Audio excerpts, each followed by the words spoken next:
ಖಂಡಿತ ಫೆಲೋಶಿಪ್ ಯಾಕೆ ಇಂಪಾರ್ಟೆಂಟ್ ಅಂತ ಹೇಳಿದ್ರೆ, ಈಗ ಕಲಾ ವಿಭಾಗ ಇರ್ಬೋದು, ವಾಣಿಜ್ಯ ವಿಭಾಗ ಇರ್ಬೋದು, ವಿಜ್ಞಾನ ವಿಭಾಗ ಇರ್ಬೋದು, ಆ ವಿಭಾಗಕ್ಕೆ ಅದರದ್ದೇ ಆದಂಥ ಕೆಲವೊಂದಷ್ಟು ಸಾಮಗ್ರಿಗಳನ್ನ, ಪರಿಕರಗಳನ್ನ ಪರ್ಚೇಸ್ ಮಾಡಲಿಕ್ಕೆ ಹಣ ಬೇಕಿದೆ.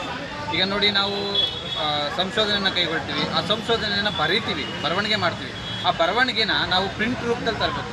ಇವತ್ತಿನ ದಿನ ಪ್ರಿಂಟ್ ಹೇಗಾಗಿದೆ ಅಂತ ಹೇಳಿದ್ರೆ, ಒಂದು ಪೇಜು ಕನ್ನಡ ಟೈಪಿಂಗ್ಗೆ 35 ರೂಪಾಯಿ ಇದೆ.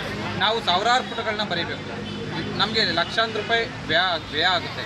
ಸೊ ಈ ನಿಟ್ಟಿನಲ್ಲಿ ನಮಗೆ ಸರ್ಕಾರದಿಂದ ಆಗ್ಬೋದು ಅಥವಾ ವಿಶ್ವವಿದ್ಯಾಲಯದ ಮಟ್ಟದಲ್ಲಿ ಆಗ್ಬೋದು, ಏನು ಶಿಷ್ಯವೇತನವನ್ನು ಕೊಟ್ಟಾಗ ಮಾತ್ರ ನಾವು ಸಂಶೋಧನೆಯನ್ನು ಪೂರ್ಣಗೊಳಿಸಲಿಕ್ಕೆ ಸಾಧ್ಯ. ಇಲ್ಲ ಅಂತಂತಂದರೆ ಸಂಶೋಧನೆ ಪೂರ್ಣಗೊಳ್ಳಲ್ಲ.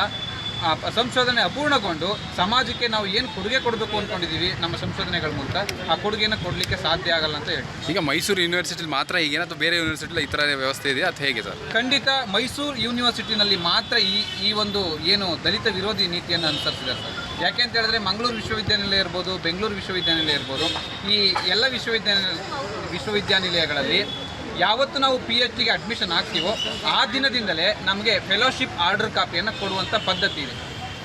ನಮ್ಮ ಮೈಸೂರು ವಿಶ್ವವಿದ್ಯಾನಿಲಯ ಮಾತ್ರ ಆರ್ಥಿಕ ಸಂಕಷ್ಟದ ನೆಪ ಒಡ್ಡಿ, ಅದು ನೆಪ ಅಷ್ಟೇ, ಅದು ಖಂಡಿತವಾಗ್ಲೂ ನಿಜ ಅಲ್ಲ, ಆರ್ಥಿಕ ಸಂಕಷ್ಟದ ನೆಪವನ್ನು ಒಡ್ಡಿ ವಿದ್ಯಾರ್ಥಿಗಳನ್ನು, ಅದರಲ್ಲೂ SC ST ವಿದ್ಯಾರ್ಥಿಗಳನ್ನು, ಸಂಶೋಧಕರನ್ನು ಶಿಕ್ಷಣದಿಂದ ವಂಚಿತರನ್ನಾಗಿ ಮಾಡುವಂಥ ಹುನ್ನಾರವನ್ನು ಕಳೆದ 3 ವರ್ಷಗಳಿಂದ ಪ್ರೊಫೆಸರ್ NK ಲೋಕನಾಥ್ ಕುಲಪತಿಗಳು ಆಗಿ ಬಂದಾಗಲಿಂದ ನಡೀತಾ ಇದೆ.